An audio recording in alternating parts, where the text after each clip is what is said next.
আমানতদারিতার সাথে আমাদের এই আসরের নামাজ পড়াতে পারবেন না পারবেন না? এই নামাজটাকে আমরা 5 বছরের পুরো আমানত তার কাছে দেওয়া না আমাদের অনন্ত জীবনের আমানত নামাজ তার কাছে নিরাপদ।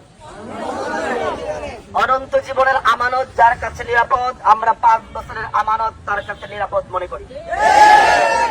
কিন্তু আরো অনেকগুলো ইসলামী দল আছে, এক দল আছে তো অনেক বড় নাম দেওয়া ইসলামের, তাদের আমির সাহেবকে যদি আজকে মাগরিবের নামাজের ইমামতি করতে দেওয়া হয়, আপনাদের কাছে কি মনে হয় তিনি আমাদের মাগরিবের নামাজ শুদ্ধ করে তেলাওয়াতের সাথে আদায় করে আমাদের আমানতকে যথার্থভাবে আদায় করতে পারবেন? তাদের নামে আমি কোরআনের তেলাওয়াত শুদ্ধ করে পারি না, ওয়াকুল জাআল হাক্কা তেলাওয়াত করে। হ্যাঁ, এর মানে তাদের কাছে আমাদের 2 রাকাত নামাজ নিরাপদ নয়। তারা আমেরিকার কাছে গিয়ে ধারণা দিয়ে ক্ষমতা আসতে চায়। নাম দেয় ইসলামের, এরকম গাদ্দা ইসলাম আমরা বাংলাদেশ দেখতে চাই না। আমরা দেখেছি 54 বছর ধরে তারা কেউ এককভাবে ক্ষমতা এসেছে, দাঁড়িপাল্লার প্রার্থীরাও জোটের সাথে ক্ষমতা এসেছে। আমাদের সব প্রার্থী দেখা শেষ, এবার হাত পাখার বাংলাদেশ।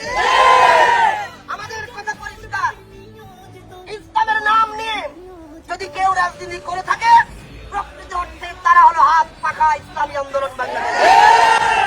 আর তারা দালালি করে আমেরিকার, চুরি করে বৈঠক করে ইন্ডিয়ার সাথে, আর বলে যে আমরা বাংলাদেশের মানুষের ভাগ্য পরিবর্তন করতে চাই।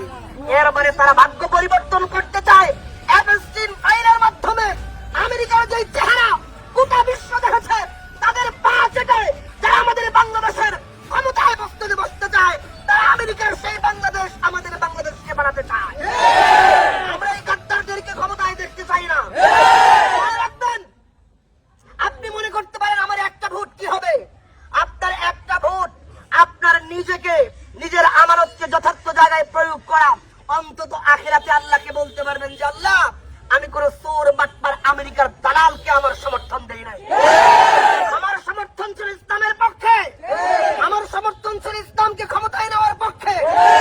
এই জন্য আমাদের আমরণ 12 তারিখ পর্যন্ত আমাদের মেহনত থাকবে, আমরা ইসলামকে ক্ষমতায় নেওয়ার জন্য রাজনীতি করি। সুতরাং আমাদের একটা ভোটও যদি আমার ভোটে আমাদের সাইফুল্লাহ প্রধান সাহেব নির্বাচিত না হয়, তবু আমার এই ভোটের মূল্য আছে। আমরা এটা রাখবো তো ইনশাআল্লাহ। আমরা